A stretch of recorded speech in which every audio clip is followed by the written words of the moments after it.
ಈ ಭಾಗದ 5 ತಾಲೂಕುಗಳಲ್ಲಿ ಹುಣಸೂರು, HD ಕೋಟೆ, KR ನಗರ, ಹಿರಿಯಾಪಟ್ಟಣ, ಅರಕಲಗೂಡು ತಾಲೂಕುಗಳಲ್ಲಿ ಏನು ತಂಬಾಕು ಬೆಳೆಯನ್ನು ನಮ್ಮ ರೈತರು ಬೆಳೀತಾರೆ, ಆ ಬೆಳೆಗೆ ಸೂಕ್ತವಾದಂಥ ಬೆಲೆ ಸಿಗದೆ ಇವತ್ತೇನು ರೈತರು ಕಂಗಾಲಾಗಿದ್ದಾರೆ, ಬೀದಿಗಿಳಿದು ಪ್ರತಿಭಟನೆಯನ್ನು ಮಾಡ್ತಾ ಇದ್ದಾರೆ. ಆ ವಿಚಾರವಾಗಿ ಇವತ್ತು ನಮ್ಮ ಮಾನ್ಯ ಕೇಂದ್ರದ ಸಚಿವರು, ನಮ್ಮ ನೆಚ್ಚಿನ ನಾಯಕರು, ಮಾಜಿ ಮುಖ್ಯಮಂತ್ರಿಗಳಾದಂಥ ಕುಮಾರಣ್ಣವರು ಹಾಗೂ ನಮ್ಮ ಸರ್ವೋಚ್ಚ ನಾಯಕರು, ಮಾಜಿ ಪ್ರಧಾನಮಂತ್ರಿಗಳು, ರೈತ ನಾಯಕರಾದಂಥ ಸನ್ಮಾನ್ಯ ಶ್ರೀ ದೇವೇಗೌಡ ಅಪ್ಪಾಜಿಯವರ ನೇತೃತ್ವದಲ್ಲಿ ನಾವೆಲ್ಲ ಮುಖಂಡರುಗಳು ಇವತ್ತು ವೇದಿಕೆ ಮೇಲೆ ಏನು ಕೂತಿದ್ದೇವೆ, ಎಲ್ಲರೂ ಸಹ ಮಾನ್ಯ ಪಿಯೂಷ್ ಗೋಯಲ್ರವ್ರನ್ನ ಭೇಟಿ ಮಾಡಿ ಈ ಸಮಸ್ಯೆಗೆ ಪರಿಹಾರವನ್ನು ಕೊಡಬೇಕು ಅಂತೇಳಿ ಏನು ಒತ್ತಾಯವನ್ನು ಮಾಡಿದ್ದೇವೆ. ಆ ಒಂದು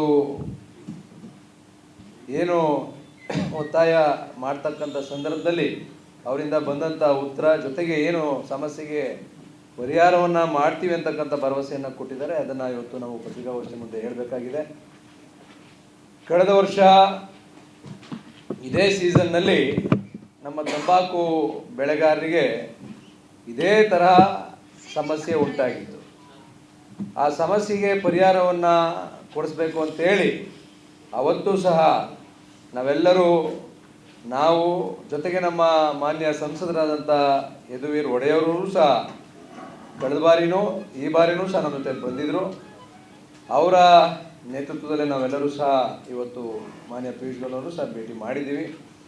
ಕಳೆದ ಬಾರಿ ಇದೇ ರೀತಿ ಸಮಸ್ಯೆ ಉಂಟಾಗಿದ್ದಂಥ ಸಂದರ್ಭದಲ್ಲಿ ಮಾನ್ಯ ಕುಮಾರಣ್ಣ ಅವರು ಅವತ್ತು ಸಹ ಮಾನ್ಯ ಪಿಯೂಷ್ ಗೋಯಲ್ ಅವ್ರನ್ನ, ನಮ್ಮ ರೈತ ಮುಖಂಡರುಗಳು, ನಮ್ಮ ಮುಖಂಡರುಗಳು ಎಲ್ಲರನ್ನ ಭೇಟಿ ಮಾಡಿಸಿ ಅವತ್ತು ಇದೇ ರೀತಿಯಾದಂಥ ಸಮಸ್ಯೆ ಉಂಟಾಗಿತ್ತು ಕಳೆದ ವರ್ಷ. ಇದೇ ಸಮಸ್ಯೆಗೆ ಪರಿಹಾರವನ್ನು ನಮಗೆಲ್ಲರಿಗೂ ಸಹ ಕೊಡಿಸಿದರು ಕುಮಾರಣ್ಣ ಅವರು, ಪಿಯೂಷ್ ಗೋಯಲ್ ಅವರು. ಇವತ್ತು 1 ವರ್ಷದ ನಂತರ ಮತ್ತದೇ ಸಮಸ್ಯೆ ಈ ಬಾರಿನೂ ಸಹ ಉದ್ಭವಿಸಿದೆ. ಆದ್ದರಿಂದ ನಾವೆಲ್ಲರೂ ಸಹ ಅದಕ್ಕೊಂದು ಶಾಶ್ವತವಾದಂಥ ಪರಿಹಾರವನ್ನು ಕಂಡುಕೊಳ್ಬೇಕು. ಪ್ರತಿ ವರ್ಷ ಈ ರೀತಿ ಆಗಬಾರ್ದು ಅಂತೇಳಿ ನಮ್ಮೆಲ್ಲ ಮುಖಂಡರುಗಳು ನಾವೆಲ್ಲರೂ ಸಹ ನಿಯೋಗವನ್ನು ಹೋಗಿದ್ವಿ. ಅಲ್ಲಿ ನಾವು ಏನು ಕಳೆದ ಹಲವಾರು ದಿವಸಗಳೊಂದಿಗೆ ಜನರೊಂದಿಗೆ ಜನತಾದಳ ಕಾರ್ಯಕ್ರಮವನ್ನು ಮಾನ್ಯ ನಿಖಿಲ್ ಕುಮಾರಸ್ವಾಮಿ ಅವರ ನೇತೃತ್ವದಲ್ಲಿ ಮಾಡ್ತಾ ಇದ್ದೀವಿ. ಅವತ್ತು ನಮ್ಮ ಹುಣಸೂರು ತಾಲೂಕಿನ ಕಟ್ಟೆಮಳವಾಡಿಯಲ್ಲಿ ಭಾಳ ದೊಡ್ಡ ಪ್ರತಿಭಟನೆ ನಡೀತಾ ಇತ್ತು. ಅವತ್ತು ಮಾನ್ಯ ನಿಖಿಲ್ ಕುಮಾರಸ್ವಾಮಿ ಅವರು ಸಹ, ನಾವು, ಮಹೇಶ್ ಅಣ್ಣ ಅವರು, ನಿಖಿಲ್ ಕುಮಾರಸ್ವಾಮಿ ಅವರು, ಮಾದೇವಣ್ಣ ಅವರು, ಕೃಷ್ಣ ನಾಯ್ಕರು ಎಲ್ಲರೂ ಸಹ ಅವತ್ತು ಅಲ್ಲಿಗೆ ಭೇಟಿ ಕೊಟ್ಟು ರೈತರ ಸಮಸ್ಯೆಯನ್ನು ಆಲಿಸಿದ್ವಿ. ಆ ಯಾವ ಸಮಸ್ಯೆಗಳನ್ನ ರೈತರು ಹೇಳಿದ್ರು ಅದು ಪ್ರತಿ ವರ್ಷ ಇದೇ ಪುನರಾವರ್ತನೆ ಆಗ್ತಾ ಇದೆ. ಅದನ್ನು ಶಾಶ್ವತವಾಗಿ ಬಗೆಹರಿಸಬೇಕು ಅಂತೇಳಿ ನಾವು ನಿನ್ನೆ ಏನು ನಿಯೋಗ ಹೋಗಿದ್ವಿ. ಸುದೀರ್ಘವಾಗಿ ಕುಮಾರಣ್ಣವರ ಜೊತೆಗೆ ನಾವೆಲ್ಲರೂ ಸಹ, ಸನ್ಮಾನ್ಯ ಶ್ರೀ ದೇವೇಗೌಡ ಅಪ್ಪಾಜಿಯವರು ಸಹ ಆ ಸಂದರ್ಭದಲ್ಲಿ ಹಾಜರಿದ್ದು ಪಿಯೂಷ್ ಗೋಯಲ್ರವರಿಗೆ ಸವಿಸ್ತಾರವಾಗಿ ನಮ್ಮ ರೈತರ ಸಮಸ್ಯೆಯನ್ನು ವಿವರಿಸಿದ್ದೇವೆ. ಅವರು ಈಗಾಗಲೇ ಹೇಳಿದ್ದಾರೆ, ಕಳೆದ ಬಾರಿ ಈ ರೀತಿಯಾದಂಥ ಸಮಸ್ಯೆ ಆಗಿತ್ತು. ಅದನ್ನು ನಮ್ಮ ಏನು ITC ಫ್ಯಾಕ್ಟ್ರಿ, ಬಹುತೇಕ ತಂಬಾಕನ್ನು ಖರೀದಿ ಮಾಡ್ತಾ ಇರ್ತಕ್ಕಂಥವ್ರು ITC ಫ್ಯಾಕ್ಟ್ರಿ, ಜೊತೆಗೆ ಕೆಲವಾರು ಸಣ್ಣ ಸಣ್ಣ ಕಂಪ್ನಿಗಳು. ಅತಿ ಹೆಚ್ಚು ಶೇರನ್ನು ಹೊಂದಿರತಕ್ಕಂಥದ್ದು ITC ಫ್ಯಾಕ್ಟ್ರಿ. 45% ಪಾಲನ್ನು ಆ ಒಂದು ಕೊಂಡ್ಕೊಳ್ಳಿಕ್ಕೆ ITC ಫ್ಯಾಕ್ಟ್ರಿ ಹೊಂದಿದೆ. ITC ಅವ್ರ ಮೇಲೆ, ಕಂಪ್ನಿಯ ಮೇಲೆ ಒತ್ತಡವನ್ನು ಹಾಕಬೇಕು. ಇವತ್ತೇನು ಖರೀದಿ ಸ್ತಬ್ಧ ಆಗಿದೆ,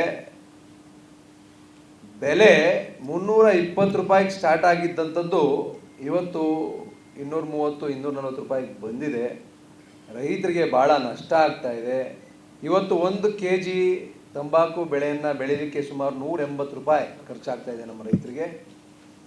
ಜೊತೆಗೆ ನಮಗೆ ಕೊಟ್ಟಿರ್ತಕ್ಕಂಥದ್ದು ITC ಅವರು ಟಾರ್ಗೆಟು, ನಮ್ಮ ತಂಬಾಕು ಮಂಡಳಿ ಜೊತೆಗೆ ITC ಅವರು ಟಾರ್ಗೆಟ್ ಪ್ರತಿ ವರ್ಷ ಏನು ಕೊಡ್ತಾಯಿದ್ರು ರೈತರಿಗೆ ಬೆಳೆಯನ್ನು ಬೆಳೀಲಿಕ್ಕೆ 100 ಮಿಲಿಯನ್ kg ಟಾರ್ಗೆಟನ್ನು ಕೊಡ್ತಾಯಿದ್ರು. ನಮ್ಮ ಕರ್ನಾಟಕದ 5 ತಾಲೂಕುಗಳಲ್ಲಿ ಬೆಳೆ ಬಂದಿರತಕ್ಕಂಥದ್ದೇ 80 ಮಿಲಿಯನ್ ಕೆ ಜಿ. ಇನ್ನೂ 20 ಮಿಲಿಯನ್ ಕೆ ಜಿ ನಾವು ಬೆಳೀಲಿಕ್ಕೆ ಸಾಧ್ಯನೇ ಆಗಿಲ್ಲ. ಆದರೂ ಸಹ ಇವತ್ತು ಇಡೀ ವಿಶ್ವದಲ್ಲಿ ಬೇರೆ ಬೇರೆ ಭಾಗಗಳಲ್ಲಿ ತಂಬಾಕು ಬೆಳೆಯನ್ನು ಹೆಚ್ಚು ಬೆಳೆದಿದ್ದಾರೆ, ಸಪ್ಲೈ ಜಾಸ್ತಿ ಇದೆ, ಅದರಿಂದ ಕಡಿಮೆ ಆಗಿದೆ ಅಂತಕ್ಕಂಥ ಉತ್ತರವನ್ನು ಏನು ಕಂಪ್ನಿಗಳು ಕೊಡ್ತಾಯಿದ್ರು. ನಾವು ಯಾವುದೇ ಕಾರಣಕ್ಕೂ ರೈತರಿಗೆ ಅನ್ಯಾಯ ಆಗಬಾರ್ದು. ಅವ್ರು ಏನು 1 ಕೆ ಜಿ ತಂಬಾಕನ್ನು ಬೆಳೀಲಿಕ್ಕೆ 185 ರೂಪಾಯಿಯನ್ನು ಖರ್ಚು ಮಾಡ್ತಾ ಇದ್ದಾರೆ. ಅದಕ್ಕೆ ಇವತ್ತು ನಾವು 220 ರೂಪಾಯಿ 230 ರೂಪಾಯಿ ಕೊಟ್ಟರೆ ಬಡ್ಡಿಗೂ ಸಹ ಆಗಲ್ಲ ಅಂತಕ್ಕಂಥ ವಿಚಾರವನ್ನು ನಾವು ಚರ್ಚೆ ಮಾಡಿದ್ದೀವಿ. ನಮ್ಮ ರೈತರು ಆಕ್ರೋಶಭರಿತರಾಗಿದ್ದಾರೆ, ಬೀರ್ಗಿಳಿದಿದ್ದಾರೆ. ಬಹುಶಃ ಅವರು ತಂಬಾಕು ಬೆಳೆಯನ್ನು ನಂಬ್ಕೊಂಡು ತಮ್ಮ ಜೀವನವನ್ನು ಏನು ಸಾಗಿಸ್ತಾ ಇದ್ದಾರೆ, ಈ ಬಾರಿ ನಷ್ಟಕ್ಕೆ ಹೋಗ್ಬಿಡ್ತಾರೆ. ಈಗಾಗಲೇ ಒಬ್ಬ ರೈತ ಆತ್ಮಹತ್ಯೆಗೂ ಸಹ ಪ್ರಯತ್ನವನ್ನು ಮಾಡಿದ್ದ. ನಮ್ಮ ಹಿರಿಕ್ಯಾತಳ್ಳಿ ಗ್ರಾಮದ ರೈತ ಆತ್ಮಹತ್ಯೆಗೂ ಸಹ ಪ್ರಯತ್ನವನ್ನು ಮಾಡಿದರು. ಆದ್ದರಿಂದ ಈ ಬಾರಿ ರೈತರಿಗೆ ಅನ್ಯಾಯ ಆಗಬಾರ್ದು. ಇವತ್ತು ತಾವು ಮಧ್ಯ ಪ್ರವೇಶ ಮಾಡಬೇಕು, ನಮ್ಮ ರೈತರಿಗೆ ನ್ಯಾಯ ಕೊಡಿಸ್ಬೇಕು ಅಂತಕ್ಕಂಥ ವಿಚಾರವನ್ನು ನಾವೆಲ್ಲರೂ ಸಹ ಚರ್ಚೆ ಮಾಡಿದ್ವಿ. ಸುದೀರ್ಘವಾಗಿ ಚರ್ಚೆ ಆಯಿತು. ನಿನ್ನೆ ಪಿಯೂಷ್ ಗೋಯಲ್ ಅವರು ಅದಕ್ಕೊಂದು ಪರಿಹಾರವನ್ನು, ಶಾಶ್ವತವಾದಂಥ ಪರಿಹಾರವನ್ನು ಕೊಡ್ತೀವಿ ಅಂತ ಹೇಳಿ ಭರವಸೆಯೂ ಸಹ ಕೊಟ್ಟಿದ್ದಾರೆ. ಜೊತೆಗೆ ಇವತ್ತು ಏನು ಬೆಲೆ 230 240 ರೂಪಾಯಿಗೆ ಬಂದಿದೆ, ಅದು ಆ್ಯಾವ್ರೇಜು 300 ರೂಪಾಯಿ ಇರೋ ರೀತಿಯಲ್ಲಿ ನಾವು ನೋಡ್ಕೊಳ್ತೀವಿ. ಏನು ಟಾಪ್ ಗ್ರೇಡ್ಗೆ 300 ರೂಪಾಯಿ ಕೊಡಬೇಕು, ಆ್ಯಾವ್ರೇಜು ಕಳೆದ ಬಾರಿಗಿಂತನೂ ಸಹ ಹೆಚ್ಚಿಗೆ ಕೊಡಬೇಕು ಅಂತಕ್ಕಂಥ ಒತ್ತಾಯವನ್ನು ನಾವೆಲ್ಲರೂ ಸಹ ಏನು ಮಾಡಿದ್ದೀವಿ.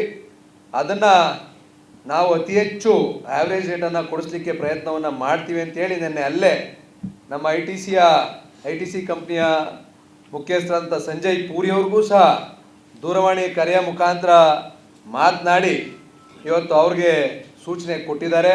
ನೀವೇನು 45% ಶೇರ್ ನಿಮ್ಮದೇನಿದೆ ಸಂಪೂರ್ಣ ಖರೀದಿ ಮಾಡಬೇಕು, ರೈತರಿಗೆ ಹೆಚ್ಚಿನ ಬೆಲೆಯನ್ನು ಕೊಡಬೇಕು ಅಂತಕ್ಕಂಥ ಆದೇಶವನ್ನು ಸಹ ನಮ್ಮ ವಾಣಿಜ್ಯ ಸಚಿವರಾದಂಥ ಪಿಯೂಷ್ ಗೋಯಲ್ ಅವರು ಐ ಟಿ ಸಿ ಕಂಪ್ನಿಯವ್ರಿಗೂ ಸಹ ಆದೇಶವನ್ನು ಕೊಟ್ಟಿದ್ದಾರೆ.